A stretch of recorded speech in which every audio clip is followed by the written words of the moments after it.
Many constituents and many people from around the country have been in touch with me to ask me for my views on the unforgivable atrocity that occurred in Paris recently and upon the decision now facing Parliament, the decision on whether or not the UK should take military action in Syria, the decision on whether or not the UK should take part in a bombing campaign in Syria.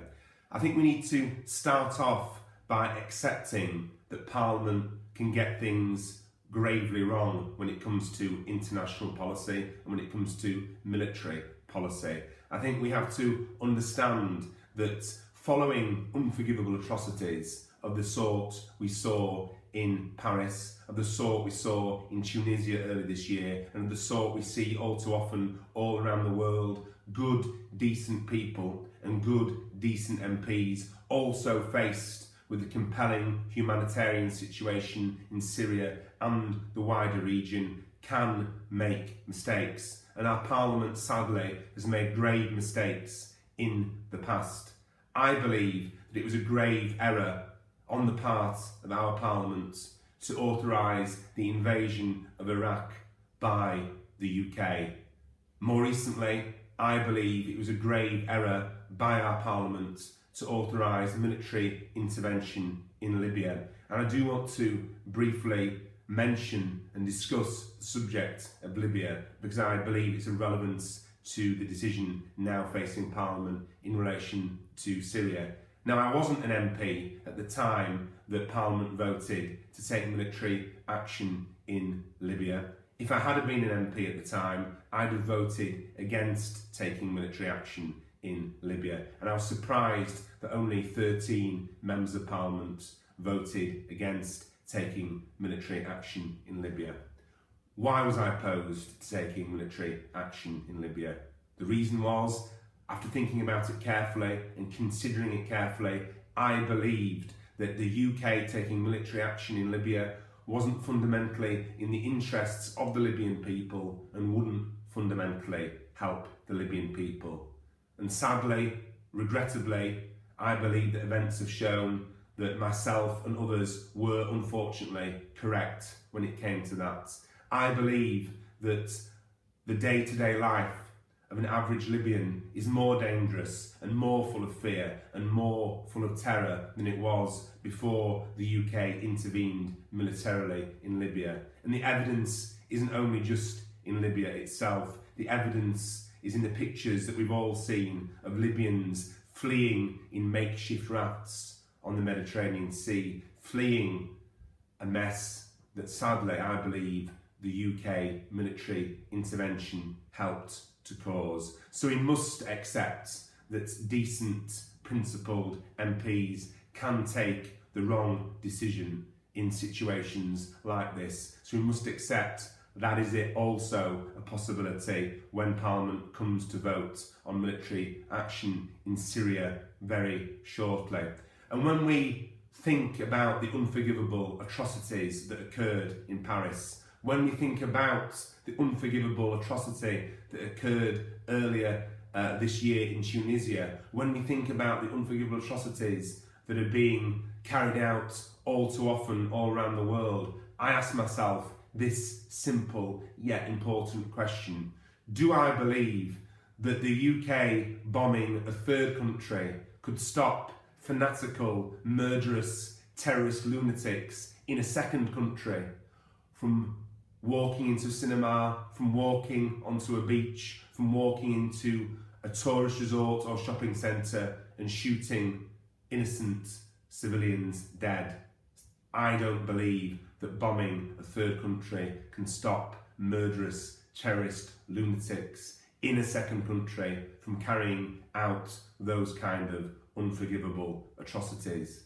Syria is in the midst of a multi-sided civil war, and we see when Turkey downed the Russian aeroplane the other day the unintended consequences that could come from the UK becoming militarily involved in this multi-sided civil war. The phrase unintended consequences is a phrase used by President Obama, who is right to say that there can be, in his words, unintended consequences of taking military action.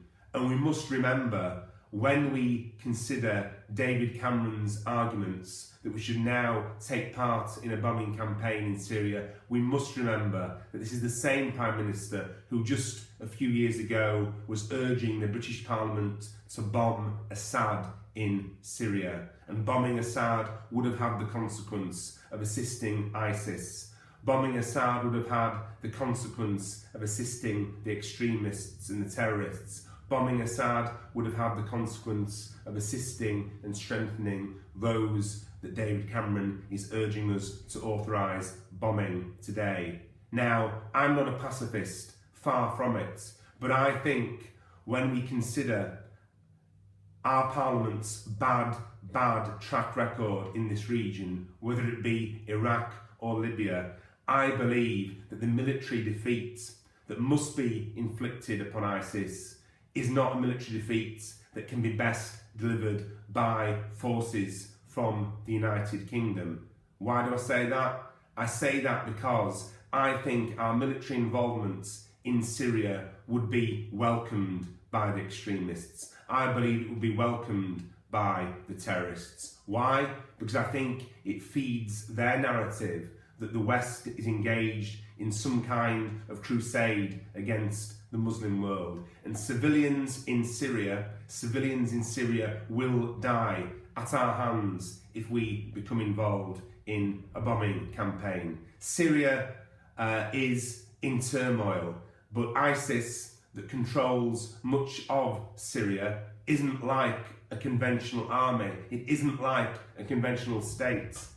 They will be mixed up with the civilian population. It's unavoidable that civilians will die at our hands. And I believe that history shows that where civilians die at the hands of another power, it increases recruitment to terrorists, it increases recruitment to extremists. So ISIS does need to be militarily defeated, but I don't believe that it's British planes or British boots on the ground that will be most effective in defeating ISIS in terms of the campaign for public opinion in Syria and in the Middle East that we need, or militarily. I welcome the progress that has been made in the peace conference in Vienna the other week.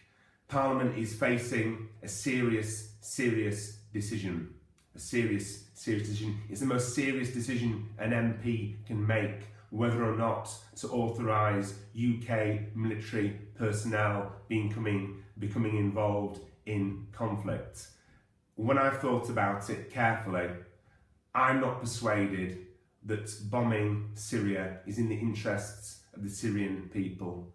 I'm not persuaded that bombing Syria, the UK bombing Syria, is in the interests of the wider region, and I'm not persuaded that bombing Syria is in the British national interests. Other MPs may take a different view, and we'll see how the vote goes. But I believe, and this is a serious point, that terrorists who carried out the atrocities in Paris and in Tunisia would be delighted if the UK started a bombing campaign in Syria. They would see it as the case that their murderous, unforgivable actions, the murderous, unforgivable actions of a small band of people in Paris, had helped to shift and move and force the international policy and military policy of big powers like the UK and like France. We can't allow these people to dictate our foreign policy. We can't allow these people to dictate our military policy. So I'm not persuaded that voting for the bombing of Syria by the UK is the answer. I look forward to listening to views from across the political spectrum. It's a serious decision we make, and thank you for giving me the opportunity to share some of my views with you today.